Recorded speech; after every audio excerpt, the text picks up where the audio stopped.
Pero yung mahalaga po, kasama natin si Lord. Yes! May i-share lang po ako sa inyo. Last Saturday po, nag-iisip na po ako kung anong i-exhort ko. Kasi sabi ko, ano ba i-exhort ko ngayon? Tapos dumating po yung Wednesday, wala pa rin ako may isip. Then nag-PM po kay Ate Rona. Sabi ko, Ate Rona, pwede po bang ikaw muna? Alam ko po magdulong si Ate Rona, pero iba po yung sinagot niya. Sabi niya sa akin eh, puro ka na lang excuses. Sabi niya, kaya hindi ginagrant yung sleepover mo. Tapos po, nung Wednesday po na pray po ako gabi po. Sabi ko, Lord, ano po ba yung exhort ko? Sabi ko, para sa'yo naman to. Then po, nung kinabukasan po, nag-scroll po ako sa social media ko. May isang verse po na tumambad sa akin na naging related siya sa panaginip ko. Sa ito po yung verse na yun.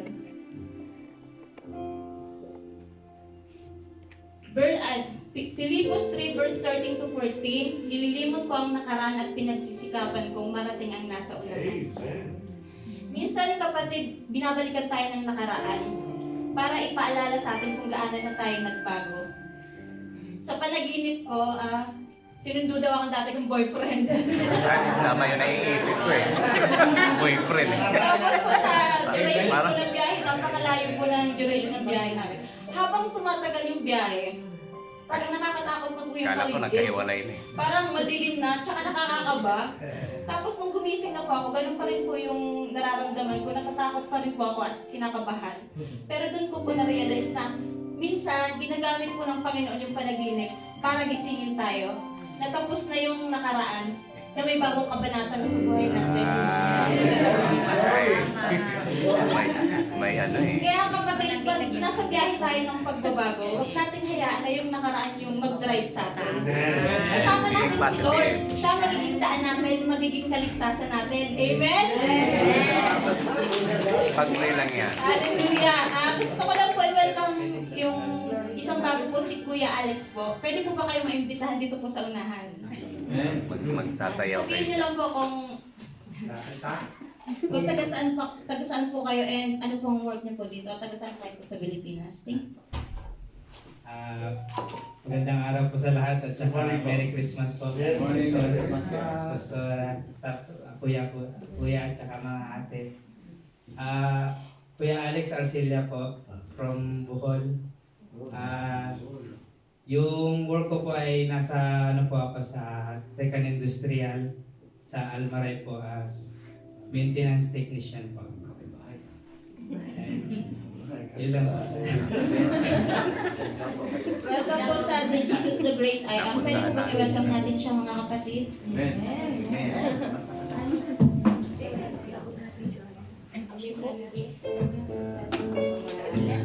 Nalimutan ko yung phone.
Yes, Lord God, pikit lang po natin kita. Ministry po ng 30 seconds. Hanapin po natin ang mukha ni Lord. Na maramdaman po natin ang presensya niya habang nasa panambahan po tayo. Nagkipagod tayo. Yes, salamat to Lord.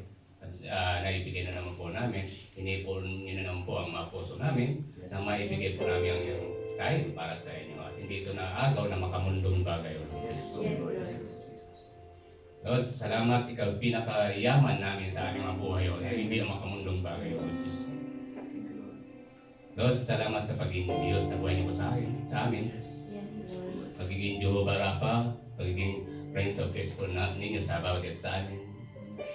At pagligtas, sa lumikha ng sangkatauhan, Lord Jesus Christ, maraming salamat, Lord. Sa patuloy pag-iingat niyo sa bawat sa amin, kalusugan pisikal, kagalingan pisikal, higit sa lahat, kalusugan spiritual, Lord Jesus Christ. Lord, salamat sa pag-ibon ng mga puso namin. Patuloy niyo po kami pinalalambot ang mga puso namin. Nang patuloy po namin maramdaman, mapakinggan ang pagtawag niyo po sa bawat isa po sa amin. Nang patuloy na niyo po kami, pagharian ng Diyos ang mga hari, sa pamamagitan ng Lord Jesus Christ, sa pamamagitan ng Holy Spirit, tuluyang mag-work ang Holy Spirit. Lord, we declare, say Lord, tuluyang mag-work ang Holy Spirit niyo po sa bawat isa sa amin. Hindi na po makapag-penetrate ang gawa po ni Satan sa amin. Pag-aari niyo na po kami, Lord Jesus Christ. Lord, sa pagkakataon ito ay humingi po kami ng kapatawaran sa aming mga nagawang pagkakasala at pagkukulang po namin sa inyo. Sa mga nabanggit ng aming labi, naisip ng aming isipan, hindi po kalugod-lugod sa inyo. Ito may sinasadya o di na sinasadya pagkakasala. Sa aming mga pagsalansak sa karumihan, nagagawa ng aming katawang lupa sa iyong harapan. Lord, inisiniwa po kami ang banal na lugod na bus, kras ng Kalbaryo, upang kami maging malinis na muli sa iyong harapan na kasilinis na pagkikulang. Every milliseconds ng aming buhay, Lord Jesus Christ. Lord, salamat sa pangunguna niyo po sa bawat isa sa amin, Lord Diyos. Sa ganito music ministry, Lord, hayaan mo kalimutan ang pagiging tao nila, pagkus ang pagiging Diyos na maniwala sa kanilang mga puso, na maging karapat dapat sila manunugtot at mga aawit sa iyong pulpito, Lord Diyos. Na magkaroon kalugurang kagalakan sa iyong puso, na maramdaman po namin ang iyong presensya sa mga oras habang nagbibigay ng makalangit na abitin po sa inyo. Lord, busugin mo kami ng iyong dakilang pag-ikulong mo kasi iyong kalugurang kagalakan, Lord, bilang anak, mga anak ni Lord Diyos. Salamat sa kaluluwang dinala niyo po rito, Lord. Hindi lang itong huli, bagkus magpapatuloy po siya rito, Lord Diyos. Kaya patuloy i-convict siya ng Holy Spirit po ninyo. Patuloy mag-work ang Holy Spirit po sa isang kaluluwang dinala niyo po rito sa amin. Maraming salamat din sa mga kaluluwang nag-invite po siya rito sa iyong panambahan, Lord.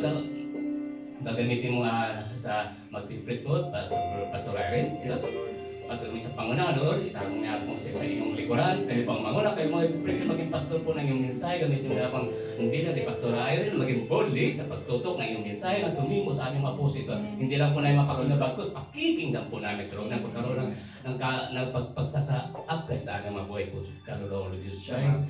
Na patuloy ang pagkaharian, Lord Diyos. Lord, na tuloy mapasa amin ang kaligtasan, hindi ito masaya. Tuloy mapasama kami sa rapture at tuloy mapasama sa kaharian ng iyong mga hari, Lord Diyos. Hindi kami iwanan dito sa mula. Hindi namin sabitan ang great tribulation, Lord Diyos.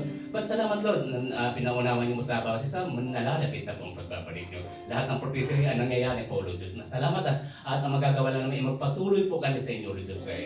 At salamat din sa pag-iingat sa building nito. Patuloy na magagamit ito. At higit sa lahat, we declare, Lord, magkakaanak po ang iyong panambahan. We declare, Lord, magkakaroon ng mother child sa Pampanga. We declare, Lord, magkakaroon ng child sa Pagapili, O Lord Jesus.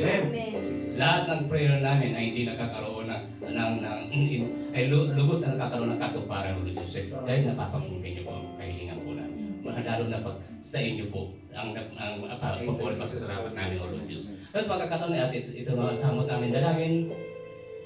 Lord, sa pagkakataon ito ay magpapatuloy po magbigay ng makalangit na awitin po sa inyo. Amen. Praise and worship. Thank you, Lord. Jesus. Glorify Jesus. Sino bang masaya sa umaga ito? That all these things are temporary, right? Amen. Lahat po ng itong bagay nito sa atin isang hiram maging ang buhay natin, maging ating family. So wala nakakaalam, so we have to glorify the name of the Lord. Hindi po natin alam kung nandito tayo bukas nasa kananitan. So I will emphasize this verse, Matthew 6:33. Seek the kingdom first and His righteousness, and all these things will be added unto you. Lahat pong ito ay bibigay sa atin ng Panginoon pag tayo po ay we remember that God's love into our heart. Amen. Amen. So clear our heart today and praise the Lord Jesus. Amen.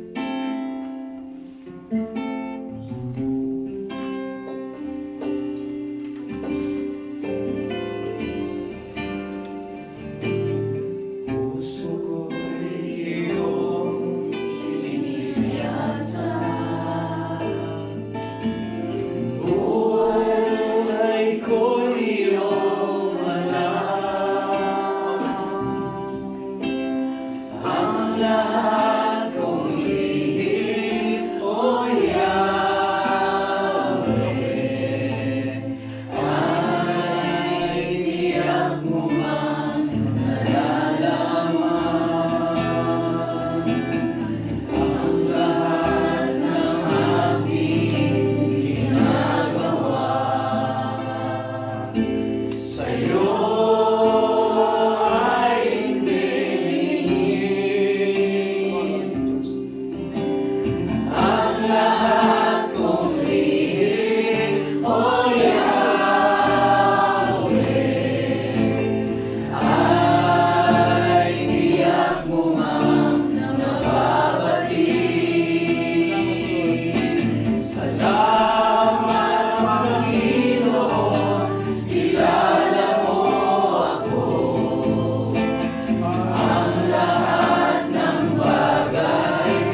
Grabe, Panginoon.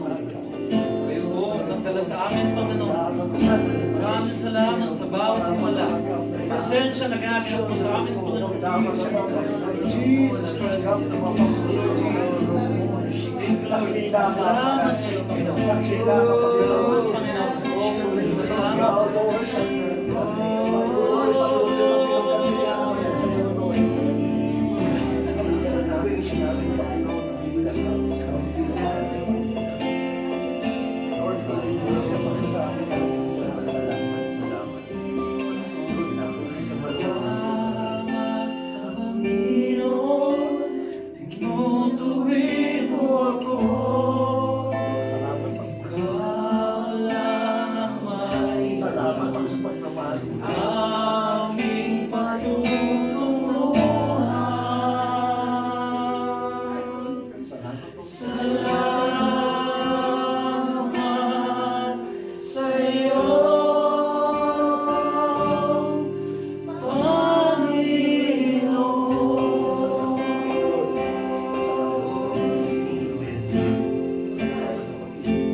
Let your presence, O God Jesus.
krus, Panginoon. Yes. Doon sa krus, kami lahat mong pinalaya. At kami, Panginoon, ay iyong muling inangking iyo. Tinawag mo, Panginoon, na iyong mga anak. Tinawag mo kaming banal. Tinawag mo kaming iyo, O Lord God. Maraming salamat po, Panginoon. Salamat sa araw ng Pasko at pinapaalala mo sa amin na ikaw ay naparito upang mamatay para sa amin.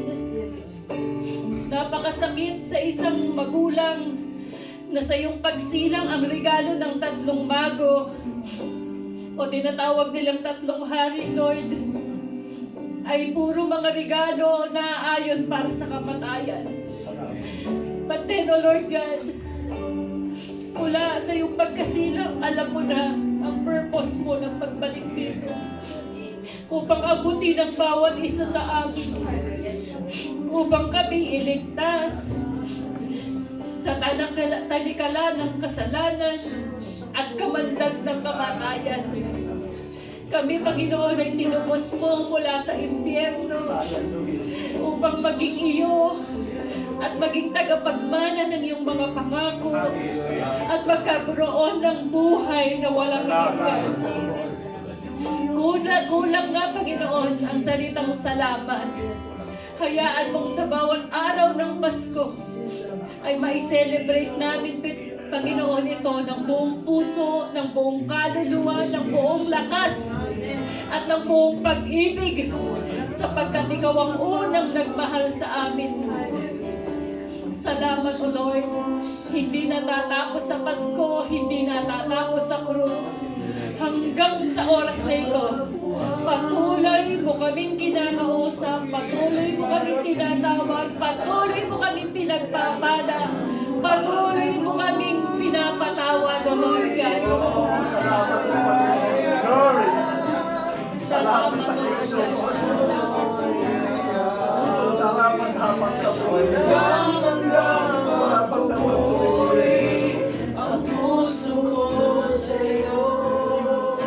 Marapat nga, Panginoon, naawitan ka namin, Panginoon. Kung maaari nga lang, Panginoon, isigaw namin ang aming mga boses. Pero dahil sa restriction, O Lord God, pero alam mo sa puso namin kung kaano ka namin nais awitan. Sapagkat sa pamamagitan ito'y napapasalamatan ka namin at nunulwalhati ka namin. Pakinggan mo, Panginoon, ang awitin ng aming mga puso, Panginoon. Tingnan mo ang mga pag-iyak namin, ang aming pagluha, Panginoon. Sapagkat karapat-dapat ka, Panginoon. Salamat sa pasensya mo. Napakasalamat sa pasensya mo, Lord. Ito lamang ang hamad namin, Lord. Ang mamalagi sa presensya mo. Ang patuloy kang makasama sa bawat buhay namin. Salamat sa pagtagpo mo sa amin sa oras na ito, God. Hallelujah. Salamat, Lord. Hallelujah. Lord, angkin namin ang banal na Espiritu na naririto ngayon sa kalagitnaan namin. Salamat sa kapangyarihan mo. Salamat sa biyaya, sa habag, at sa banal na Espiritu na siyang nagpapalakas sa amin. Nagbibigay ng patuloy na encouragement na katunayan na kami, Panginoon, ay yung mga pinili at kami mga pinatawad, kami mga minahal. Salamat, Lord. Tanggapin mo, Panginoon, ang papuri, pasasalamat at pagdakila. Walang iba, Panginoon, na natatangi lamang sa nag-iisang Diyos na buhay. Sa Diyos na dumating ng araw ng Pasko. Sa Diyos na muling darating at kami kukunin, O Lord God. Ito po ang aming pasasalamat sa pangalan ni Jesus. Amen and amen.